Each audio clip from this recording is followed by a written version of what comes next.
ડભોઈ પંથકમાં બપોર બાદ વાતાવરણમાં અચાનક પલટો આવ્યો। ઉનાળો ચાલી રહ્યો છે ને તેવામાં ચોમાસા જેવું વાતાવરણ ડભોઈ પંથકમાં બપોર બાદ જોવા મળી રહ્યું છે। સૂરજદાદા વાદળોથી ઘેરાઈ ગયા હોય, ચારે તરફ વાદળછાયું વાતાવરણ છે।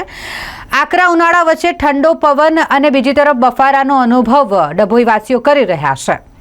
બપોર બાદ સાંજ સુધીમાં કમોસમી વરસાદ પડે, છાંટણા પડે તેવી શક્યતાઓ સેવવામાં આવી રહી છે। જે રીતે હવામાન વિભાગની આગાહી હતી તે મુજબ હાલ વાતાવરણમાં બદલાવ જોવા મળી રહ્યો છે। વરસાદ પડવાની ક્યાંક થોડીક શક્યતા દેખાઈ રહી છે।